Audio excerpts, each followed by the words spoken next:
हाँ जी, in my previous lecture I have started the chapter women, caste and reforms. In this chapter, so first of all I have discussed many bad evils at that time. These bad evils were prevalent in the society. Due to this many social reformers कौन होते हैं बच्चे? जो society को reform करना चाहते हैं. They contributed a lot and some of the social reformers they supported Western education also. With the help of Western education, they wanted to change the society. Society को चेंज करना चाहते थे. और हमारी कंट्री में इस टाइम पीरियड में bad evils कौन सी थी?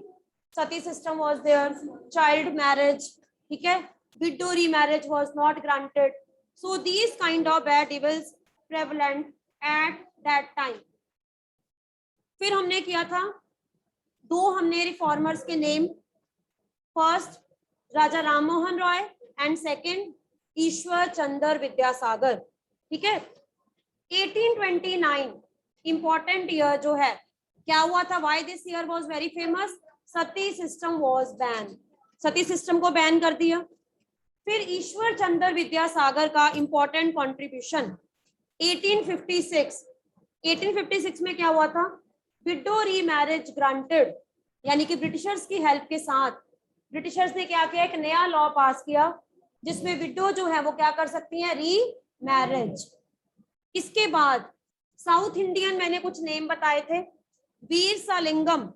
वीर Salingam also worked a lot for the improving bad evils in the society. Then Swami Dayanand Saraswati, ये मैंने आपको बताया था कि इन्होंने क्या किया था? आर्य समाज. एंड 1875 में ही founded Arya Samaj to reform Hinduism. Then इसके बाद है गर्ल्स की स्कूलिंग से रिलेटेड. उस टाइम पीरियड में क्या डर था? लोग क्यों गर्ल्स को स्कूल नहीं भेजना चाहते थे? लोगों का क्या मानना था कि गर्ल्स जो हैं अगर स्कूल जाएंगी तो वो करप्टेड हो जाएंगी, रेवोल्यूशनरी हो जाएंगी. डोमेस्टिक वर्क जो है वो कौन करेगा? क्योंकि उस टाइम पीरियड में लोगों का ये मानना था कि गर्ल्स जो हैं उनका मेन जो है एम क्या होना चाहिए कि मैरिज के बाद काम करना, घर का काम करना.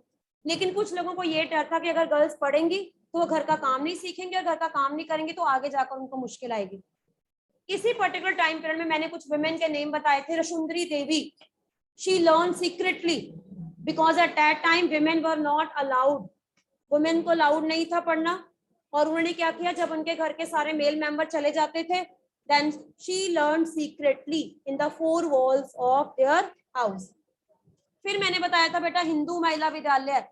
हिंदू महिला विद्यालय एक पहला विद्यालय था जिसने बॉयज एंड गर्ल्स के लिए बराबर सेम करिकुलम सेटअप किया, ताकि सोसाइटी में बॉयज और गर्ल्स की एजुकेशन जो है वो अनइक्वल ना हो.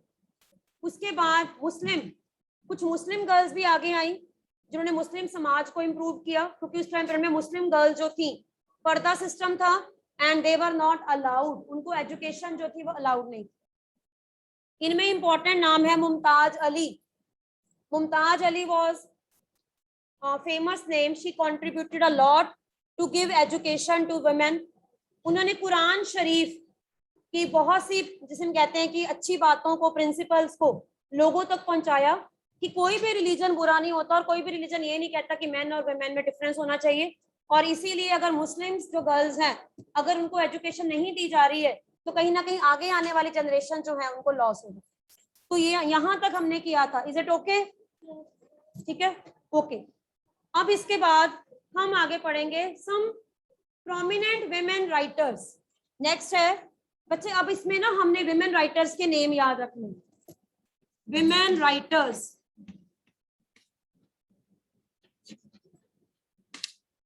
क्योंकि हमारा चैप्टर ही मेन किनके बारे में है? Women reform movement. तो अगर सपोज मैं आपसे ये पूछूं कि right a short note on the prominent writers, तो आपको इन राइटर्स के नेम और उनका थोड़ा थोड़ा कंट्रीब्यूशन आपको पता होना चाहिए. ठीक है. तो सबसे पहले कुछ मुस्लिम नेम है, कुछ हिंदू नेम है. हमने मिक्स करके बताना है कि उस टाइम पीरियड में many women they learned education and they enabled themselves to write for the society. उन्होंने विमेन के बारे में लिखा. यानी कि विमेन जो थी, उन्होंने विमेन की कंडीशंस के बारे में लिखा कि उस टाइम, आज सपोज आज के टाइम पीरियड में आप लोगों को लगेगा कि ऐसा क्या होता होगा उस टाइम पे, अगर आप उस टाइम की बुक्स पढ़ोगे ना तो आपको उस सोसाइटी का पता लगेगा कि उस सोसाइटी में गर्ल्स के साथ कितना बुरा होता था। चाइल्ड मैरिज होती थी, सपोज बचपन में ही अगर किसी लड़की के हस्बैंड की डेथ हो जाती थी तो उस लड़की की लाइफ क्या होती होगी, उनको व्हाइट क्लोथ पहनने पड़ते थे। एंड कुछ तो ऐसी भी कंडीशंस हैं कि गर्ल्स जो थी शेव्ड देयर हेड्स, उनके बाल काट दिए जाते थे, वो किसी भी तरह से ड्रेसअप नहीं हो पाती थी। कलर्स, उनकी लाइफ में कलर्स की कोई इंपॉर्टेंस नहीं रह जाती थी, उनको किसी पर्टिकुलर घर के एक अकेले कमरे में छोड़ दिया जाता था। खाने के लिए भी प्रॉपर, जैसे हम कहते हैं, एक टाइम खाना देते थे। एंड सोसाइटी में इनको बहुत डाउन ट्रोडन मानते थे। एंड इसके अलावा शर्म आनी चाहिए बच्चे आपको, थोड़ा सा ना, थोड़ा अपनी सोसाइटी की बात, नो सिट प्रॉपर, ठीक है। हाँ जी, कुछ ऐसी भी विमेन थी जो, अगर सती सिस्टम का टाइम वो टाइम था, अगर कोई विमेन अपने आप को हस्बैंड के साथ, उनकी पायर के साथ जला, उसको सोसाइटी में अच्छा मानते थे, क्योंकि ये मानते थे कि इसने क्या किया है, इसने अपने सती धर्म का पालन किया। लेकिन उनको ये नहीं पता कि एक गर्ल जो है, वुमेन है, उसको कितना टॉर्चर सहना पड़ा होगा, ठीक है। एक लड़की जो है वो अपने आप को आग में जला लेती है तो कितना टॉर्चर होगा उस टाइम पर। तो इवन आपने ऐसी मूवीज भी देखी है ना, ऐसी मूवीज भी देखी है जिसमें दिखाया गया है कि कैसे इन द एंड, जब उनको डर होता है कि कोई किंग उन पे अटैक ना कर दे, तो वो कैसे बहुत सी जो लेडीज है वो इकट्ठी होकर, जोहर सिस्टम होता है, वो अपने आप को हवन कुंड में डाल देती है ना। हाँ, आपने देखा है। तो ये सिस्टम था, ये रियलिटी है। और चलो आज ये नहीं है, लेकिन एक टाइम था जब ऐसा था। हमने अब यही पढ़ना है कि उस टाइम पर की बहुत सी जो वुमेन है, उन्होंने कुछ बुक्स लिखी, एंड उन बुक्स को पढ़ के लोगों को कल्चर के बारे में पता लगा, और धीरे धीरे लोगों ने इस कल्चर के अगेंस्ट आवाज उठाई, ठीक है। नंबर 1, सबसे पहले बेगम ऑफ भोपाल। भोपाल की जो बेगम थी मुस्लिम, उन्होंने भोपाल में मुस्लिम गर्ल्स के लिए बहुत से एफर्ट्स किए। इसके लिए आपने बताना है Begum of Bhopal, Bhopal founded primary school for, Begum of Bhopal founded primary school for girls, बच्चों के लिए प्राइमरी स्कूल जो है वो ओपन किया। सिर्फ मुस्लिम नहीं, सभी रिलीजन्स के लिए। बस हम ये कह सकते हैं कि मुस्लिम गर्ल्स आगे आई और उन्होंने अपने बच्चों के लिए स्कूल्स जो है वो ओपन किए। और स्पेशली अलीगढ़, अलीगढ़ आज के टाइम में अलीगढ़ यूनिवर्सिटी बहुत फेमस है, लेकिन वहां पे शुरुआत हुई थी Aligarh school, primary school. Then second, Begum Rukaiya Shekhawat, ये भी मुस्लिम नेम है, इन्होंने भी मुस्लिम गर्ल्स के लिए स्कूल ओपन किया। जब मैं कहती हूँ ना मुस्लिम गर्ल्स के लिए किया, इट डजंट मीन कि वो मुस्लिम्स के लिए ही था, स्पेशली उनका मतलब था कि वो गर्ल्स आगे आए, है ना। इन पटना, बेगम रुकैया शेखावत, ये नेम आपने याद रखने हैं, Begum Rukaiya Shekhawat, she open Muslim schools girls in Patna and Calcutta, ठीक है। देन थर्ड, महाराष्ट्र में पुणे, पुणे एक सिटी है, वहां पे एक बहुत प्रोमिनेंट नेम था ताराबाई शिंदे। ये आपने 7 में पढ़े हैं बच्चे सारे name, Tarabai Shinde. She wrote a book, Hindi में उसको अगर कहेंगे तो वो होगा, हिंदी में बुक का नाम ही यही है, स्त्री पुरुष तुलना। तुलना का मतलब क्या है, मेन और वुमेन के बीच में कंपैरिजन। तो उनकी बुक का नाम क्या था, स्त्री पुरुष तुलना। तुलना का मतलब कंपैरिजन।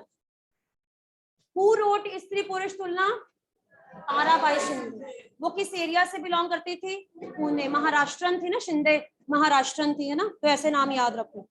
देन नेक्स्ट, सबसे पहली गर्ल जिसको पंडिता कहा गया। पुराने टाइम पीरियड में पंडित कहना सिर्फ मेल के लिए होता था, लेकिन ऐसी वुमेन जिसने सारे वेदास को पढ़ा और वेदास को याद किया, मेमोराइज किया, और वो डिबेट एंड डिस्कशन करती थी, उसका नाम क्या था, Pandita Ramabai.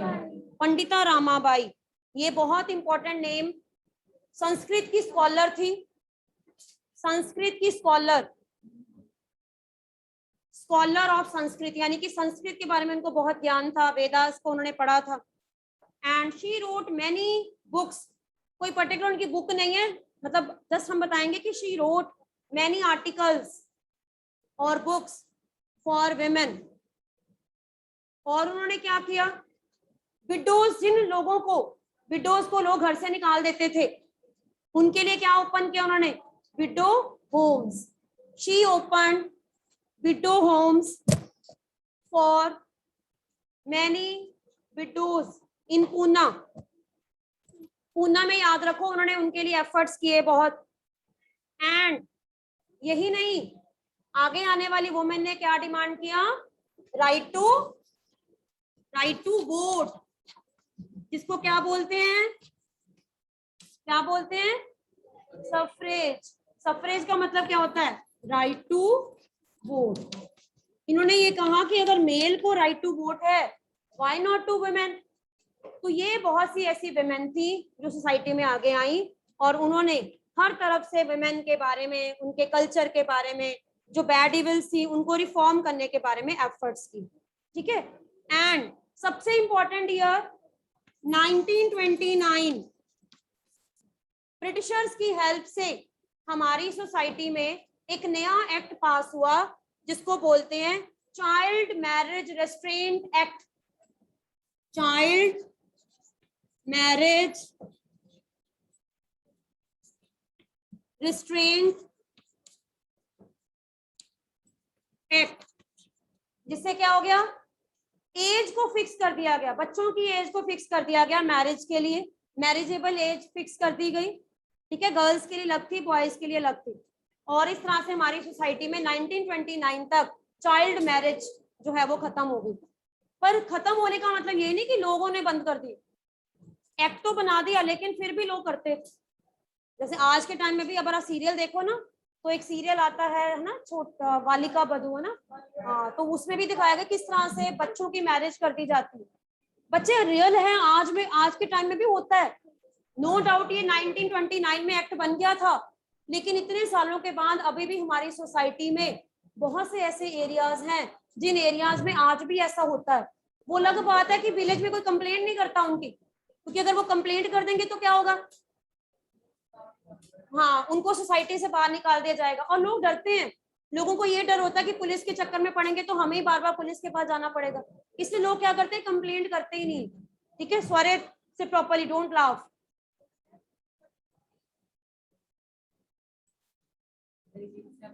And don't get excited.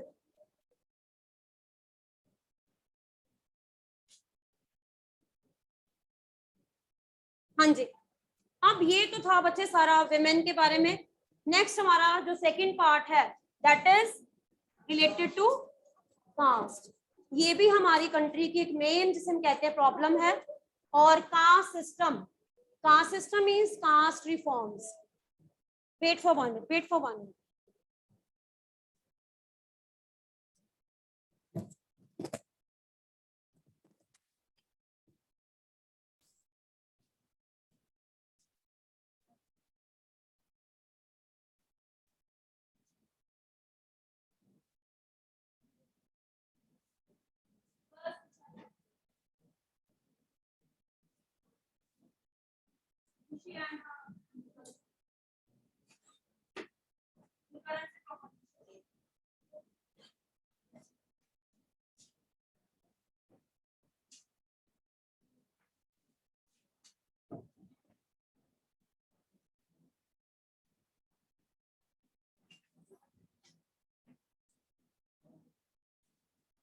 Last होने के इसके बाद मैं इसको ना, इनको मैं ऑफिस से बाहर खड़े करती हूँ प्रॉपर्ली. यहां पे पढ़ने आते,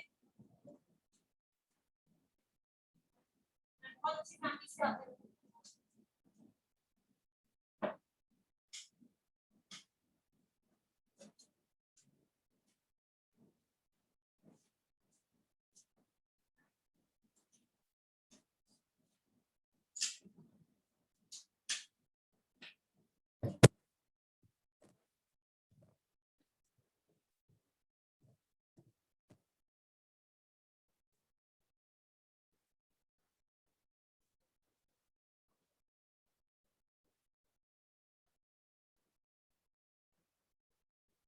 जिन बच्चों को मैंने वार्निंग दी है ना, उनके नेम नोट करो. अगर फिर से इनकी आवाज आएगी ना तो फिर देखो.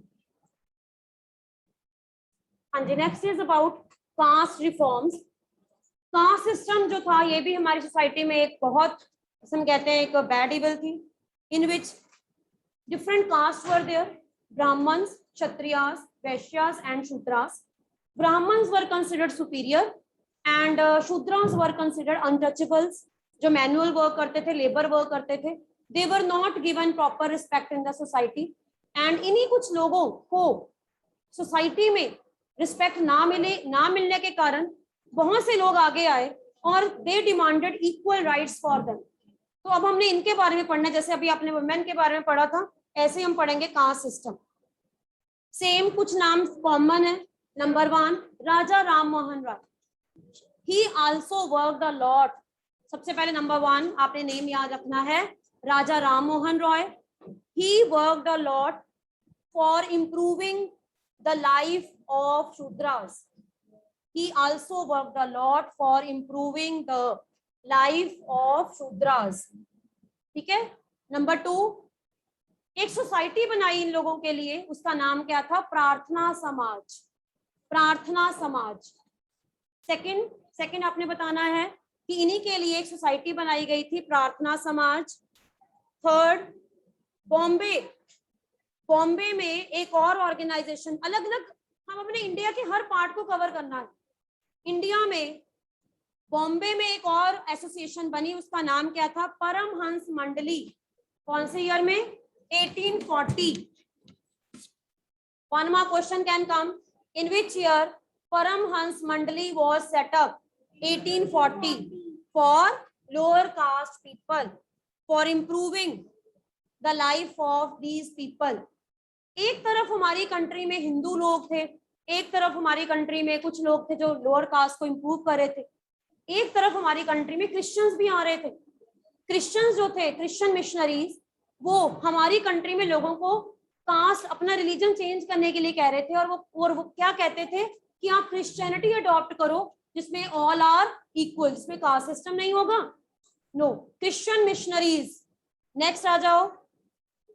Christian missionaries, they also set up many schools for lower caste people.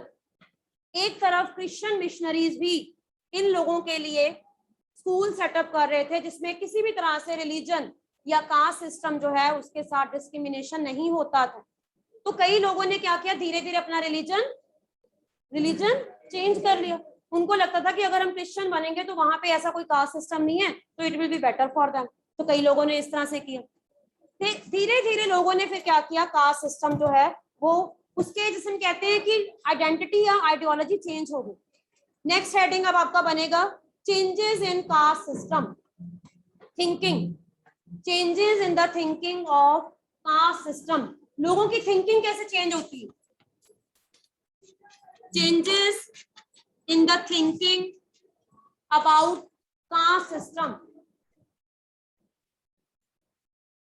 अब आप खुद सोचो बेटा, जब लोग विलेज एरियाज में रहते थे ना, तो विलेज एरियाज में ना कास्ट सिस्टम को बहुत ज्यादा फॉलो करते थे.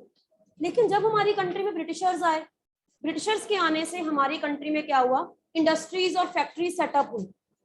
अब धीरे धीरे विलेज से लोग कहाँ जाना शुरू हो गए? सिटीज में.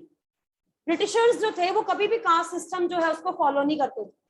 यानी कि फैक्ट्री में एक ही टाइम पीरियड में हर तरह के लोग काम करते थे. तो अपर कास्ट भी काम करते थे, लोअर कास्ट भी काम करते थे. तो धीरे धीरे क्या होने लग गया, जब लोगों की थिंकिंग चेंज हुई, लोग विलेज एरिया से सिटीज में गए और सिटीज में जाकर जब उन्होंने फैक्ट्रीज में काम करना शुरू किया तो वहां पर जाकर धीरे धीरे लोगों की थिंकिंग चेंज हुई. जो लोग विलेज एरियाज में कास्ट सिस्टम को फॉलो करते थे, लेकिन अब उन्होंने सिटीज में जाकर धीरे धीरे कास्ट सिस्टम को थोड़ा, जिसे हम कहते हैं, भूलना शुरू कर दिया, फॉरगेट करना शुरू कर दिया और अपनी थिंकिंग को चेंज किया. कुछ ने तो चेंज किया, कुछ ने नहीं किया. अब जिन्होंने चेंज किया उन्होंने आगे सोसाइटी में बहुत से चेंजेस इंट्रोड्यूस किए और जिन्होंने नहीं किया उनको सफर करना पड़ा. तो हमने यही पढ़ना है कि किस तरह की थिंकिंग. नंबर 1, थिंकिंग क्यों थिंकिंग चेंज हुई? इसका फर्स्ट रीजन क्या था? Migration. Thinking about caste system was change. इसका फर्स्ट रीजन क्या था? माइग्रेशन. क्या होती है बेटा माइग्रेशन? माइग्रेशन का मतलब क्या होता है? When people they move from village to cities for work, for job. जब लोग विलेज से सिटीज में जाते हैं, काम करने के लिए जाते हैं, तो ऑटोमेटिकली वहां पे जब काम करते हैं तो ऑटोमेटिकली उनकी थिंकिंग चेंज होती है. आप खुद सोचो कि जब आप किसी रेस्टोरेंट में जाते हो, क्या आप कभी आप वेटर से पूछते हो कि आपकी कौन सी कास्ट है? वैसे आप कहते हो कि हाँ जी हम उनके हाथ का खाना नहीं खाएंगे। या फिर जब आप बाहर जाते हो, आप किसी के साथ में जो बैठा है उससे पूछते हो कि आपकी कौन सी कास्ट, या रेलवे में जाते हो, ट्रांसपोर्टेशन बसेस में जाते हो, लेकिन तब नहीं पूछते। लेकिन अगर विलेज एरियाज में कोई आपको दिख जाए तो वो आपके लिए अनटचेबल है। तो धीरे धीरे लोगों ने अपनी थिंकिंग को चेंज किया। कुछ लोगों ने मॉडर्न सोसाइटी को फॉलो किया, लेकिन कुछ ने नहीं किया। सेकंड मेन थिंकिंग का चेंज होने का मेन रीजन क्या था? Many people they worked in factories, many people they got job in factories. तो फैक्ट्री सिस्टम में ऐसा नहीं होता। वहां पे कास्ट सिस्टम, वहां पे क्या होगा कि आप किसी की बनाई गई चीज को हाथ नहीं लगाओगे। तो आपको क्या करना पड़ेगा? अपनी थिंकिंग को चेंज करना पड़ेगा। Many people they started work or they got job in factories and they changed their thinking. Third, many people they started work in digging roads. Third जो है, लोगों को विलेज एरिया से जब वो सिटीज में गए क्या क्या काम मिला? कंस्ट्रक्शन, रोड कंस्ट्रक्शन, बिल्डिंग्स बनाने का काम मिला, then drains.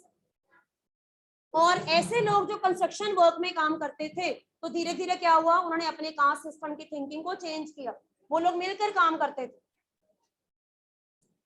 And new demand of labour, इसका मेन रीजन और क्या बना? Demand for labour, new demand for labour. और जब भी फैक्ट्रीज में, इंडस्ट्रीज में, बिल्डिंग्स में लेबर की डिमांड की जरूरत पड़ती थी, तो उस टाइम पीरियड में एडवर्टाइजमेंट जो निकलती है वो ये थोड़ी लिखते हैं कि हमने इस कास्ट को लेना। तो हर तरह के लोगों को जॉब्स, एम्प्लॉयमेंट फैसिलिटीज मिलती थी। फिर धीरे धीरे हमारी सोसाइटी में क्या हुआ? चेंजेस। पहले मैंने बताया पुराना सिस्टम क्या था, फिर उसके बाद हमारी सोसाइटी में चेंजेस कैसे आए, ठीक है। और फिर एक वो टाइम आया जिस टाइम पीरियड में हम इंडियंस को फॉरेन में लेकर जाते थे लोग, यानी कि इंडियन जो थे सिर्फ एक जगह विलेज से सिटीज में नहीं, बल्कि सिटी से फॉरेन कंट्रीज में जाते थे। इसका बेस्ट एग्जांपल है, राइट डाउन, बेस्ट एग्जांपल कुली शिप। कुली का मतलब होता है जो लोडिंग का काम करते हैं, COOLIE, कुली शिप का नाम क्या था? John Allen. ये ब्रिटिश शिप था ये, जॉन एलन। पर्सन का नाम नहीं है, याद रखना, John Allen. Coolie ship carried many Indians to Mauritius. John Allen ship का नाम है बेटा, जॉन एलन। कुली शिप का मतलब होता है लोडिंग के लिए लेकर जाना लोगों को। और ये ब्रिटिश, यानी कि ब्रिटिश कंपनी का था। This ship carried many Indians to Mauritius for work, for labour. अब आप खुद सोचो, जो लोग पहले विलेज में थे, विलेज से कहाँ पे आए? सिटीज से फिर धीरे धीरे कहाँ गए? Foreign countries. मॉरिशस के अलावा और बहुत सी कंट्रीज में गए, और फॉरेन कंट्री में तो कोई कास्ट सिस्टम को फॉलो नहीं करता। और इस तरह से धीरे धीरे हमारी कंट्री के लोगों की कास्ट सिस्टम से रिलेटेड जो है वो थिंकिंग चेंज हुई। दूसरी तरफ हमारी कंट्री में कुछ सेंट्स थे जिन्होंने कास्ट सिस्टम की बुराइयों को दूर किया। अब हमने उनके बारे में पढ़ना है कि उनका भी कॉन्ट्रीब्यूशन बहुत ज्यादा इंपॉर्टेंट है। Contribution of different saints, next heading बनेगा आपका contribution of different personalities, different saints, ठीक है, contribution।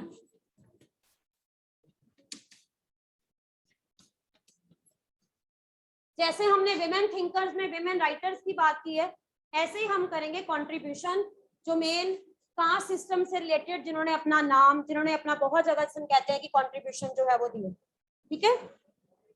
अब पहले ये पढ़ने से पहले ना आपको कुछ कास्ट पता होनी चाहिए कि हमारे इंडिया में किन कास्ट को लोअर माना जाता था। डॉक्टर BR अम्बेडकर, माहर कास्ट, उनकी कास्ट कौन सी थी? माहर, नंबर 1।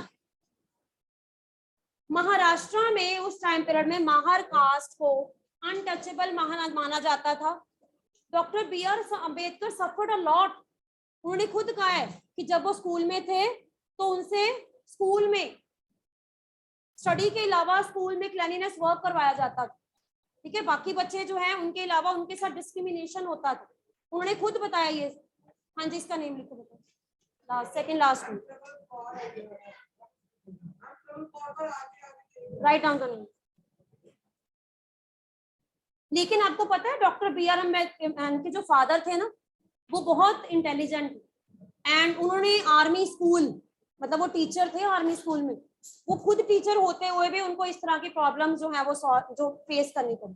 बाद में डॉक्टर बी आर अम्बेडकर ने जो है, आपने पता ही है कि डॉक्टर बी आर अम्बेडकर को क्या बोलते हैं, फादर ऑफ इंडियन कॉन्स्टिट्यूशन। कितना कहते हैं स्ट्रगल किया और बाद में कॉन्स्टिट्यूशन में जो लोअर कास्ट है उनके राइट्स के लिए फाइट किया। ठीक है, तो ये अल्टीमेटली स्टोरी है एक ऐसे पर्सन की जिन्होंने अपनी लाइफ में खुद ये चीजें फेस की और उन्होंने ये कहा कि आगे उनकी जनरेशन ये फेस ना करे, इसलिए उन्होंने बहुत कंट्रीब्यूट किया। तो ये फर्स्ट आपने ये याद रखना है, माहर कास्ट। सेकंड है Madiga caste, MADIGA, Madiga caste of Andhra Pradesh. ये कौन थे, शू मेकर्स। पुराने टाइम पीरियड में जो लोग शू बनाते थे ना, तो लोग मानते थे कि ये एनिमल स्किन से रिलेटेड काम करते हैं, तो उनको अनटचेबल माना जाता था। Second is Madiga caste of Andhra Pradesh. कौन थे ये, shoe makers, Madiga caste of Andhra Pradesh. They prepare shoes and they dealt with animal skin, leather से जो है वो डील करते थे, इसलिए लोगों के लिए, बाकी लोगों के लिए वो क्या थे, अनटचेबल। ठीक है, and they suffered a lot, उनको भी बहुत सफर करना पड़ा, लोग उनको अनटचेबल मानते थे। थर्ड है दुबलाज, ये भी हमारे इंडिया में लोअर कास्ट माने गए हैं। दुबलाज जो लोडिंग का काम करते थे, दुबलाज। तो आपको 1 मार्क क्वेश्चन आ सकता है, हमारे कंट्री में उस टाइम में कौन से लोगों को बहुत ज्यादा सफर करना पड़ा, दुबलाज। लेबर क्लास थी, ये लेबर क्लास थी, लोडिंग का काम करते थे, फार्मर्स के लिए या लैंड ओनर्स के लिए हर तरह का काम करते थे। माहर, फर्स्ट है माहर, सेकंड इज माडिगा, थर्ड है दुबलाज। हाँ जी, अब आ जाइए कंट्रीब्यूशन, कैसे इन्होंने इनकी लाइफ को चेंज करने के लिए, माहर्स, माडिगास एंड दुबलास की लाइफ को चेंज करने के लिए कैसे लोग आगे आए और उन्होंने अपना कैसे कंट्रीब्यूशन जो है वो दिखाया। अब आपने सब बच्चों ने इनके नेम याद रखने हैं, आपको हर तरह से कोई भी 1 मार्क क्वेश्चन आ सकता है। ठीक है, number 1, many people they demanded for them equal rights, यानी कि बहुत से लोगों ने इनके लिए इक्वल राइट्स जो है उनकी डिमांड की। सबसे पहले आपने याद रखना है Satnami movement,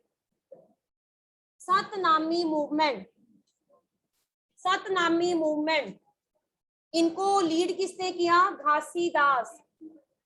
Satnami movement started by Ghasidas. Bracket में लिखो नॉन ब्राह्मण, ये नॉन ब्राह्मण थे, ब्राह्मण नहीं थे। Number 1, Satnami movement started by Ghasidas, bracket में लिखो नॉन ब्राह्मण्स। सेकंड लिखो हरिदास ठाकुर,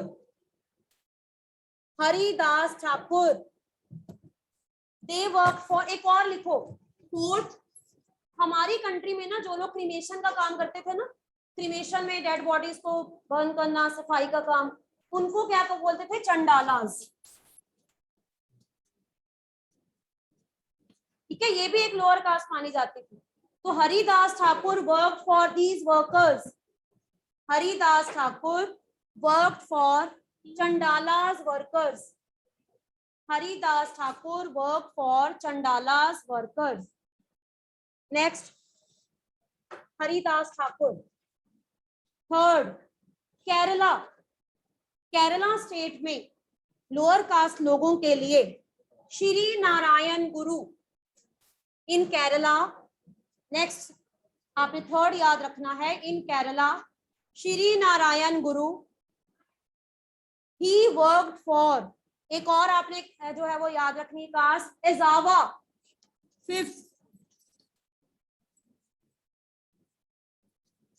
श्री नारायण गुरु वर्क फॉर एजावा कास्ट, वो खुद भी एजावा कास्ट से बिलोंग करते थे। श्री नारायण गुरु वर्कड फॉर एजावा कास्ट।